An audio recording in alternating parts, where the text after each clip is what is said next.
बिस्मिल्लाहिर्रहमानिर्रहीम। अ, ज- जब हज़रत मुफ्ती नईम साहब रहमतुल्लाह अलैह का इंतकाल हुआ तो उनके दो साहिबजादगान, दो बेटे उनके पीछे रह गए कि वो इस इदारे को संभालेंगे। तो उन्होंने सबसे पहले ये किया कि उलमाए किराम, जो बड़े उलमाए किराम थे, उनको बुलाया और अपने हाँ एक तकरीब मुनक्किद की और उस तकरीब में उनको बिठाकर मदरसे के पूरे मामलात को समझाया और बड़े अच्छे तरीके से मदरसे की जो वालिद साहब की जाने के बाद ज़िम्मेदारी थी उन्होंने अपने सर ली। तो ये बड़ा अच्छा इनका इक़दाम था। और उसके बाद उन्होंने ये किया कि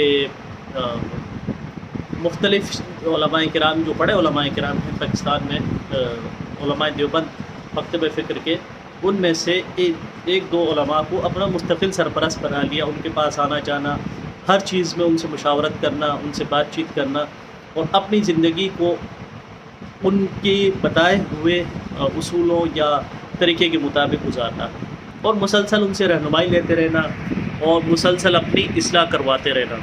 तो ये बड़ा अच्छा इक़दाम उन्होंने किया और मदारिस के लिए एक बड़ी अच्छी मिसाल कायम की। उसकी वजह यह थी कि ये जो दो भाई थे, मौलाना नोमान नईम और दूसरे मौलाना जो उनके छोटे भाई हैं, वो ज़ाहिर है इतने मैच्योर नहीं थे, कम उम्र थे, तो बड़ा अच्छा उन्होंने किया और इसके अंदर उनका तजर्बा भी नहीं था। मुफ्ती नईम साहब ने अलबत्ता मौलाना नोमान नईम साहब जो बड़े, उन पर मेहनत की, उनको साथ साथ लेके चलते रहे।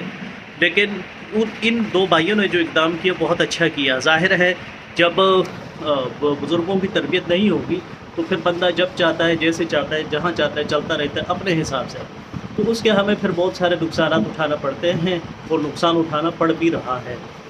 तो आया दिन फिर हम उसके नुकसान देखते हैं। तो ये बड़ा अच्छा काम उन्होंने किया और बुज़ुर्गों ने उनकी तरबियत की और उनकी सरपरस्ती की और वो सिलसिला चल रहा है, जिससे उनके इदारे में इदारे ने बहुत तरक्की की, बहुत सी तब्दीलियाँ, बहुत से मामलात उनके सेट हुए।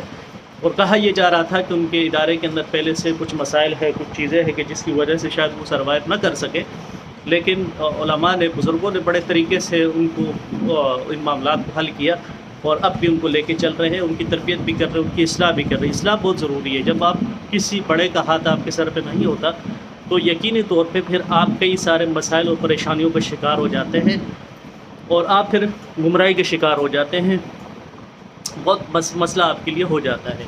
इसकी रिसेंटली हालिया मिसाल हमारे सामने मुफ्ती तारिक मसूद साहब की है। मुफ्ती तारिक मसूद साहब, अल्लाह ने बड़ी इज़्ज़त दी, बड़ी शोहरत दी, बड़े एक पाए के आलिम हैं और मैं समझता हूँ अल्लाह ने दुनिया में उनसे दीन का बहुत बड़ा काम लिया।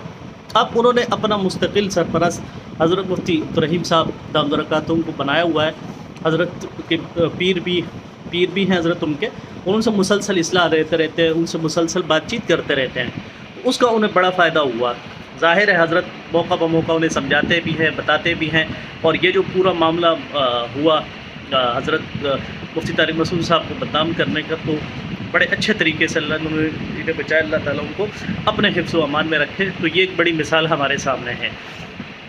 अब हमारे हाँ होता ये है कि मदारिस के जो मोहतमीम होते हैं उनके बच्चे कदर काबिल भी नहीं होते, तजर्बाकार भी नहीं होते, तो फिर सरपरस्ती भी नहीं होती, तरबियत भी नहीं होती, जिसकी वजह से फिर आने वाले साहब की और मोहतमिम साहब की वफ़ात के बाद मदरसे में काफ़ी सारे फिर मसाइल का सामना करना पड़ता है और काफ़ी सारी चीज़ें बजाय बेहतर होने के बजाय इदारा ऊपर जाने के वो नीचे आना शुरू हो जाता है। तो इससे काफ़ी मसाइल होते हैं। तो इसलिए आप जो भी जहाँ भी जैसे भी काम कर रहे हैं, ये तो दुनिया का भी उसूल है कि आपको उस्ताद होना चाहिए और आपका सरपरस्त होना चाहिए, जिसकी तरबियत में से और जिसके बताए हुए तरीके से हिसाब से चलते रहे।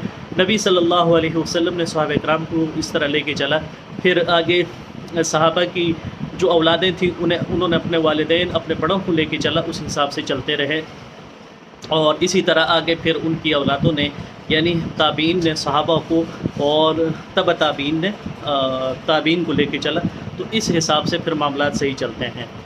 तो और दूसरी बात फिर हमारे यहाँ फिर हालात और वक्त यह है कि हमारे यहाँ एक फ़िरौनियत पाई जाती है। हमारे यहाँ तकब्बुर का अपना ही एक अलग लेवल है।